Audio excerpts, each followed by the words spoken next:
Hey, thought I'd talk about another movie, and this time around I had a more positive experience. Although I was kind of worried it was going to be another downfall again. So last night I went to an AMC Stubbs pre-screening of Atomic Blonde. So this was a film I was really anticipating to see. And there were two things that were really making me excited for it. One was Charlize Theron, mostly because she's definitely become one of my favorite female action leads in like the past 5 years or so. And two was director David Leitch, who, if you don't know, he co-directed the first John Wick movie and is signed on to direct Deadpool 2, which is so excited for. And yeah, I wanted to see how he would do well as a solo director because if you don't know, John Wick was co-directed by uh, what was it? David Leitch and Chad Stahelski, who Stahelski went on to direct John Wick Chapter 2, which I loved. And now we have David Leitch's turn to see if he can direct a movie solo. And so much to my delight, he did. He Atomic Blonde is such a damn good movie.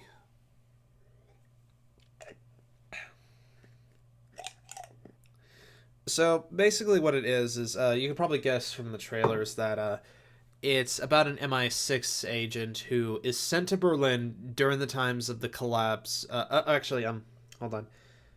If you know about the trailer, it's a film that centers around an MI6 agent who is sent to take out an espionage ring of spies who have killed an operative who was very close to her, and she has to cooperate with James McAvoy, who is head of the MI6 Berlin intelligence side.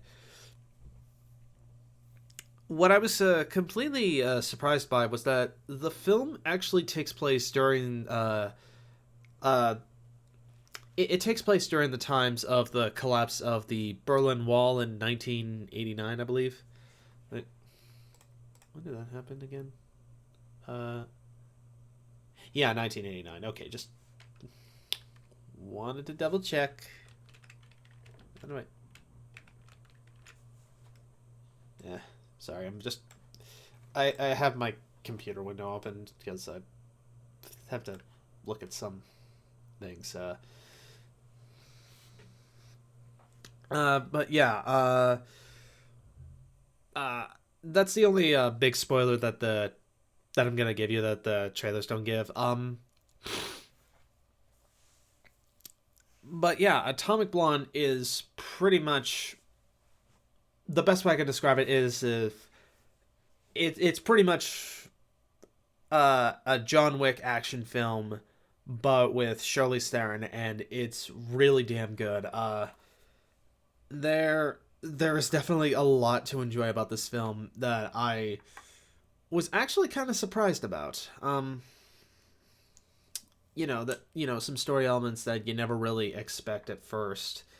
Um, a lot of betrayal here and there, like as they hint at. Uh,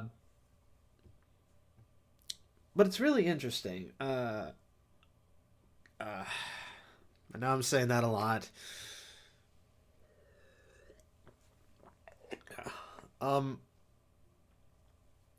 yeah. I guess one of the big things I could say is Charlize Theron. She doesn't miss a beat. Like when it comes to the action scenes, she nails them all down, and I was really happy to see that. And a lot of the action in this film, she manages to pull off really, really nicely. And the one thing that I especially love about this film, and especially like the John Wick movies, is how you're able to see the action in frame, and it doesn't do those fast cuts that every action film like Transformers or Alex Cross or The Mummy do.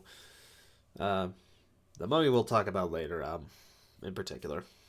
Uh, but one of my favorite action scenes comes at the end where it's I guess it comes after that scene where they bring up the umbrellas. That's the only thing. But it's mostly a tracking shot action scene, and it's really damn good.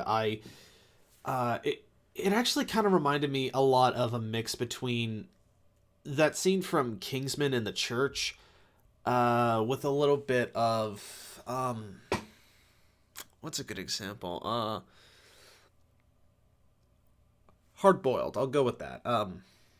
The was it John Woo? I think it's John Woo. Yeah, but that scene in the hospital in Hard Boiled is it reminded me of that, mostly just because of how brutal that scene gets. Like, goddamn.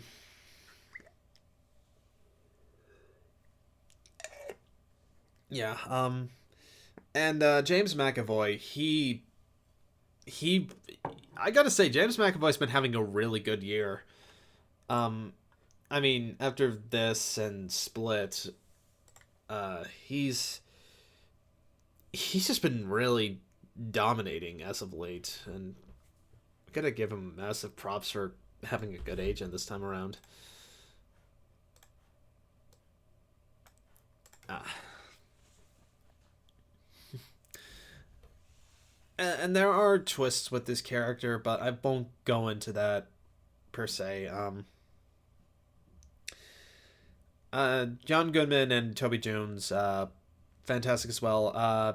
I was actually kind of surprised that Till Schweiger was in this movie, because I don't think I've seen that guy in anything since probably This Means War with Chris Pine and Tom Hardy.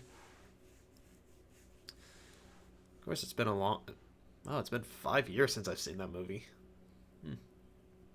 Well, Sophia Patella. Also, I just have to say, I think after The Mummy, it was nice to see her in a really good movie, because the Mummy was fucking awful.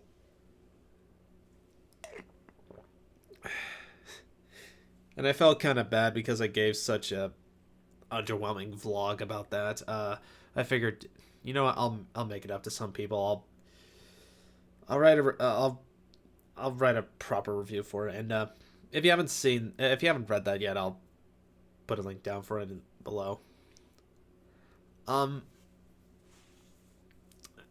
thing about it, I will say that the one thing that was a little bit off to me was the narrative. I mean, it wasn't bad. I'm just trying to say, like, at times it kind of got a little disjointed near the end, where I'm trying to figure out, like, it just took me a little while to get, like, okay, who's crossing who?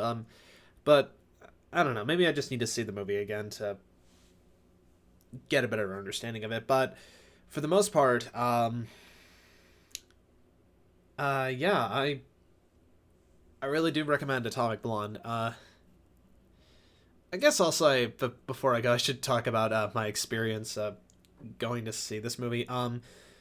I've talked about pre-screens beforehand. Usually it's a situation where I end up, because some of the pre-screenings I go to end up at Town Square, and usually they make you wait outside, and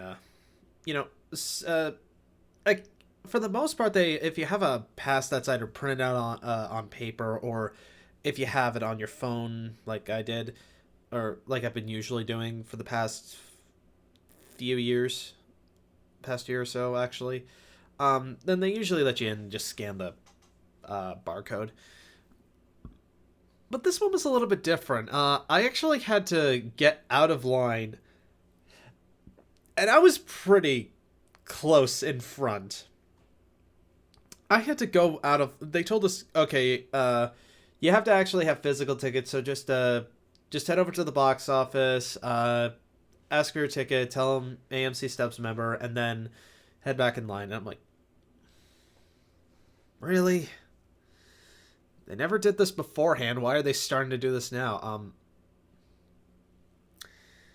I guess it could be like a major exception because it's purely AMC Stubs members, which would explain how I was how it wasn't as crowded as I was expecting. Like I ended up in like the first couple front rows, which wasn't too bad, honestly.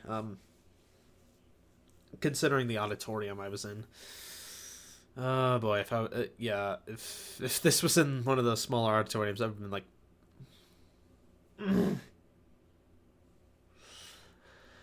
but no, I was lucky enough to find a seat, and it was a pretty good one at that. There was also a pre-screening for Annabelle that same night, but I didn't go to that because by the time my film got done, Annabelle was already about to start, so I'm like, well, okay. So yeah, I'm gonna have to wait until Annabelle Creation until August. But other than that, yeah, highly recommend Atomic Blonde. Go see it. And yeah, I'll catch you guys later. Take care.